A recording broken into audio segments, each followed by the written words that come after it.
¿Qué miedos tienen? Todos. Wow.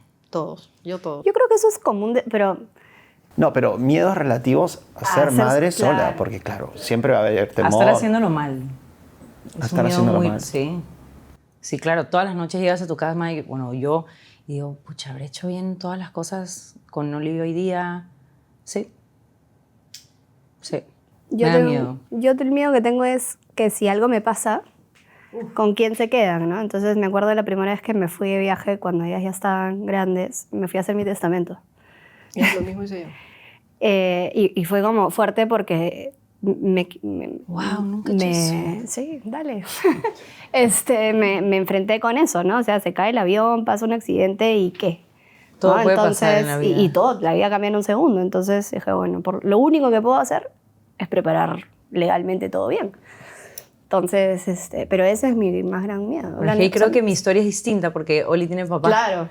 Entonces, claro, si me pasa algo, Oli va con su papá. Y Entonces, se aleja de tu mamá y de tu eso hermana. es dificilísimo. Claro, su papá no vive en Lima, no vive en Perú, entonces, claro, mi hija se iría y no Y su vida crecería cambiaría en el país. totalmente. Y su vida cambiaría totalmente, exactamente. Exactamente. ¿Y a qué le temes, Lucía? Uy, yo sí tengo un montón de miedos. Yo todavía no he hecho la del testamento, pero lo he averiguado. Pero sí hice un poder que se lo di a mis hermanos. Y es como que mi seguro de vida y el seguro universitario de Manuela no son negociables, ¿no? O sea, es lo que realmente hay que pagar de todas maneras, porque además el seguro de la universidad es como un seguro de vida. Si algo me pasara a mí, esa plata va directamente a ella, ¿no?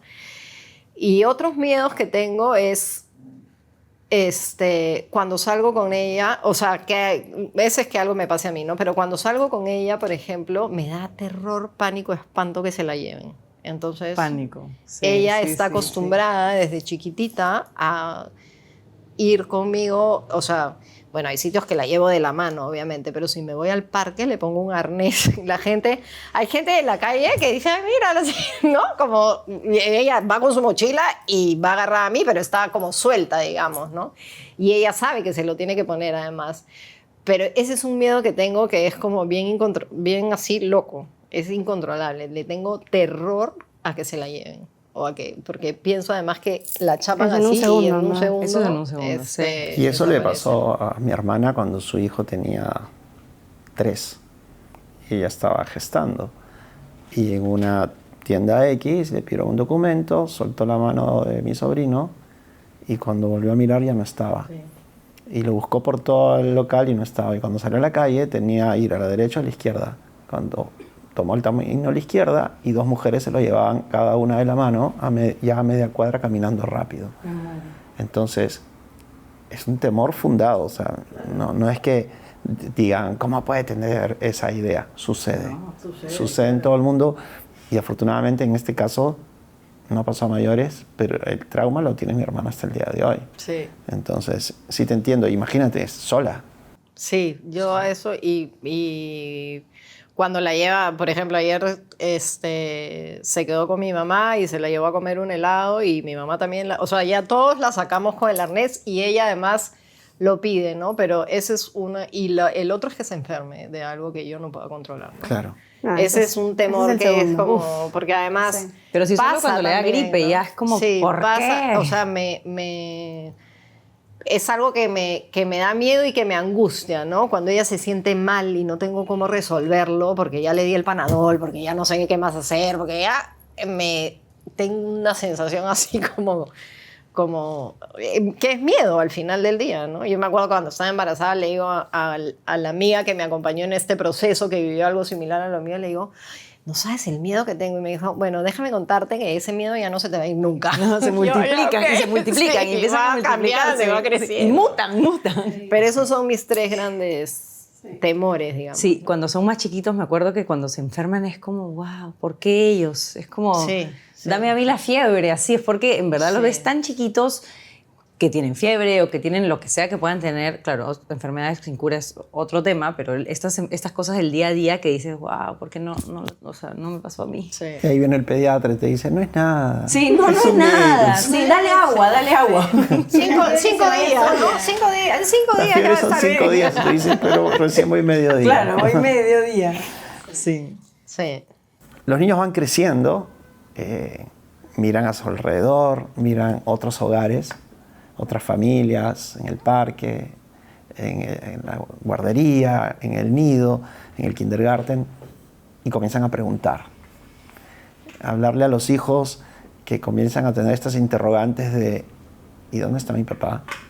¿Quién es? O en tu caso que existe y por qué está afuera. ¿Cómo lidian o cómo qué sienten que va a pasar más adelante? ¿Cómo enfrentar esto? Yo, si quieren.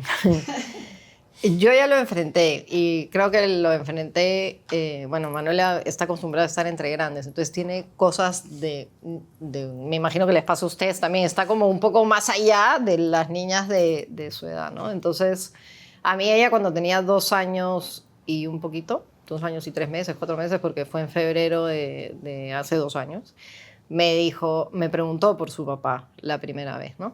Y yo había hecho muchas lecturas y me había asesorado de mucha gente y el médico que hizo el procedimiento conmigo también me habló mucho del tema, me dio libros, me habló de la epigenética, me dijo siempre desde mi punto de vista es con la verdad y en España hay mucha información de eso también y siempre te recomiendan que digas la verdad, ¿no? Entonces, en ese primer momento yo le hice una historia mía que yo había soñado con ella y la deseaba tanto que le pedí a las estrellas fugaces, bueno, pues tenía 2 años la niña, ¿no? Que me concedieran ese deseo, ¿no? Esa fue mi primera historia. Pero bueno, nada, y ahora que Manuela ya va al colegio, ella pregunta más por esa figura paterna, ¿no? Y me he enfrentado a una verdad pues que ya no tiene cómo maquillarse o cómo acomodarse, Porque ¿no? ve otras familias, Claro. ¿no? Entonces es lógico. Entonces, es lo que es, ¿no? Mami decidió ser mamá sola y fue donde el doctor Maravillas y entonces hay un poco de personajes en esta historia que le conté desde chiquita que ya empiezan a tomar más sentido y son más reales, ¿no? También.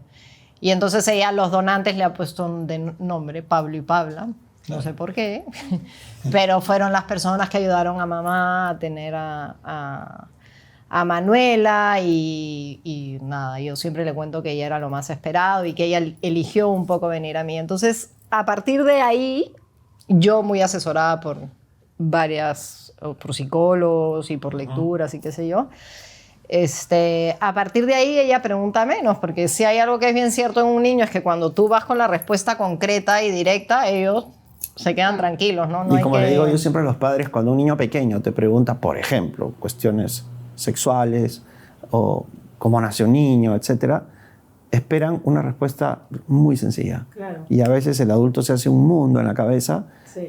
y tú le das una respuesta concreta y sencilla y te dicen, ya, y siguen.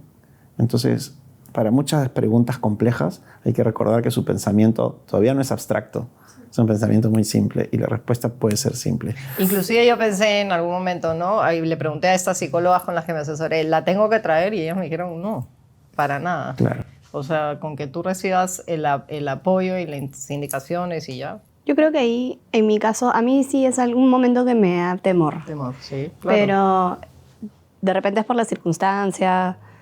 He aprovechado una amiga me dijo, aprovecha para meter el concepto de diferentes tipos de familias, ¿no? Entonces, desde ahí yo sí les meto este refuerzo de nuestra familia es de 3. Mamá y ustedes 2, mamá y ustedes 2, ¿no? Entonces, si bien todavía no lo han preguntado, yo le tengo miedo, entonces creo que eso lo hace más grande, ¿no? Claro. Sí, claro. Pero y creo que o sea, he buscado libros y demás, pero están cada vez existiendo más libros, pero no hay todavía para mamás solas. Claro. Todavía hay un libro. Te voy a pasar el dato. Pero el de la semilla. Pero no, hay una... Eso es un publicherry casi, ¿no? Pero hay una chica que se llama Noemí Catalán en España, Ya. en Barcelona, que que ella tiene unos libros que hablan de las mamás solas, ¿no? O sea, está muy enfocada en eso. Yo la sigo mucho porque me ayuda mucho conocer su historia, que es copy-paste la mía, pero que ella ha escrito un cuento de mamá sola, y en Argentina hay otros y qué sé yo, ¿no? Pero... He encontrado mucho de familias homoparentales, de el embriodonación o in vitro y demás, pero no tanto de la mamá con el... No sé si te ha pasado a ti también, pero bueno, ahí vamos. A mí me ha pasado que, por ejemplo, yo me separé cuando Oli era muy bebita. Entonces me pasó que Oli quería presentarme a su papá. O sea, ella no hacía clic con que yo había estado con su papá, habíamos vivido los tres en una casa, entonces a veces Olivia como, cuando era bebita, yo me acuerdo era súper chiquita y quería presentarme a su papá y enseñármelo. Mamá, pero es bien chévere, es bien bueno. O sea, y yo, sí, mi amor, obvio, pero ella no hacía clic con esa parte que claramente hay que írsela explicando. Y como dices, la verdad es tan importante y desde chicas y en verdad decirles las cosas como son. Y me pasa también, por ejemplo, ya como Oli va al colegio y tiene amiguitas más grandes, se suben a mi carro. Tía, ¿y por qué te separaste? Todos los niñitos así, ahí mirando, esperando la historia. Entonces es como... Y les cuento, sí, o sea, les doy la historia y de una forma más simple y sin tanto detalle, pero siempre me pasa que la niñita se sienta, ¿qué pasó? Entonces ya, o sea, es como ya a veces hasta Oli lo cuenta porque ya lo he escuchado tantas veces que ya lo cuenta y ya. Y yo, una forma que pensé en mi cabeza después de todo lo que leí y todo eso fue, ahora todo es digital, pues entonces ya no existe el álbum de fotos como te lo hacía tu mamá, pues, ¿no? Entonces, lo que hice y se lo di por Navidad, le escribí una carta de cómo yo me había imaginado ser mamá soltera y tenerla. Entonces le escribí una carta que la pegué en la primera parte del álbum y le hice toda mi barriga, que es yo y ella en la barriga, ¿no? Y mi papá y mi mamá y mi hermana y mi hermano, o sea, los que la rodean hasta el día que nació, ¿no?